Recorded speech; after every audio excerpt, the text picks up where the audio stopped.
आसिफ की स्थिति तो आपने देखी, लेकिन उससे कहीं खराब स्थिति थी मेहरबान की। 5 भाई बहनों का परिवार था।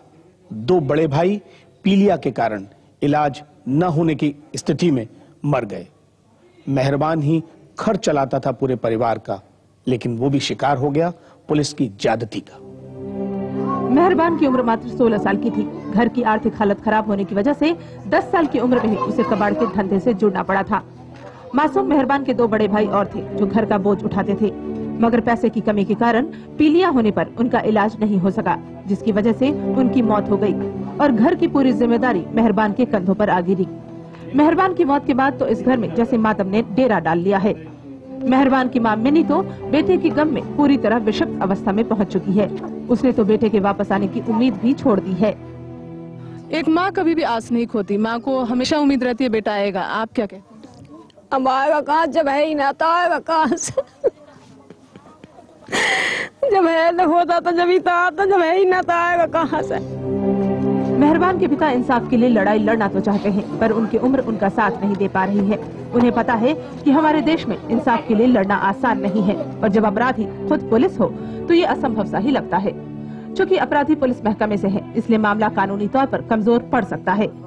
मेहरबान के पिता को मालूम है कि आज कानून के नाम पर जंगल राज है, लेकिन फिर भी वो चाहते हैं कि उनके बेटे के हत्यारों को फांसी की सजा सुनाई जाए। हमें इंसाफ चाहिए और कुछ नहीं चाहिए, बस कटनी को सजा मिले और हमें इंसाफ मिला। कटनी को सजा इतनी मिला, कैडी से कैडी जैसे हम रो रहे हैं ऐसे उनके बच्चे रो में। मेहरबान और आसिफ तो पहले से काम करते थे, लेकिन अरशद की मौत उस दिन उसे यहाँ खींच कर लाई। वो पहले दिन ही काम के लिए निकला था।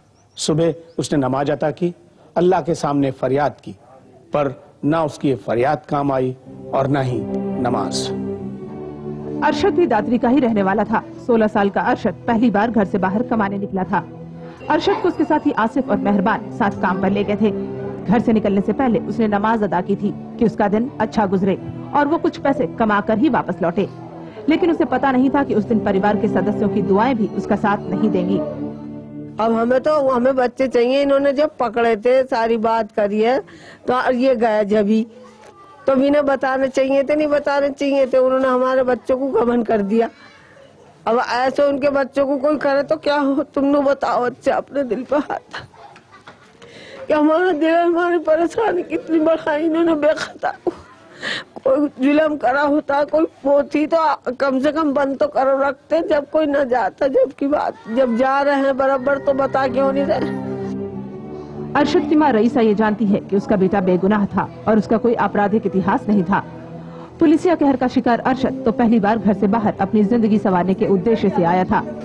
अरशद की मां रईसा को उसके बेटे की वापसी की उम्मीद नहीं है, मगर उसकी ये मांग जरूर है कि भोले भाले लोगों पर कहर बरपाने वाले पुलिस कर्मियों के खिलाफ सख्त कार्रवाई की जाए। पुलिस की जाति के खिलाफ बहुत गुस्सा है अरशद के परिवार के लोगों में, और वो ये कहते हैं कि अगर अपनी न्याय व्यवस्था ने उन्हें इंसाफ नहीं दिया तो वे खुद हथियार अपने हाथ में उठाएंगे और आतंकवादी बनने में भी हिचकिचाएंगे नहीं।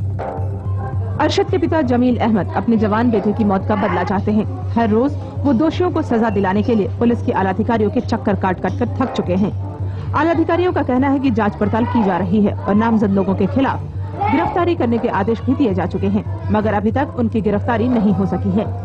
जमील को इस बात का एहसास है कि पुलिस कर्मियों के खिलाफ लड़ना आसान नहीं है, इसलिए उन्होंने ये ऐलान किया है कि अगर मुख्य आरोपी आलोक शर्मा और उसके साथियों को गिरफ्तार नहीं किया गया और पुलिस अगर नाकारा साबित हो गई तो वो उग्रवादी बन जाएंगे। अरशद के पिता जमील अहमद को पुलिस से बहुत ही ज्यादा शिकायत है। इनका कहना है कि अगर इन्हें इंसाफ नहीं मिला तो ये खुद बदला लेंगे। जी जमील जी, आप बताइए क्या कहना चाहते हैं आप? मैं ये कहना चाहता हूँ मुझे इंसाफ मिले और हिंदुस्तान की पुलिस फोर्स और हिंदुस्तान के कानून से मेरा विश्वास उठ चुका है, और अगर नहीं मिला तो मैं अपने हाथ से बदल लूंगा। ये मेरा फैक्ट है। मैं किसी से डर के दब के बात नहीं कर रहा। मेरा ऐलान है ये।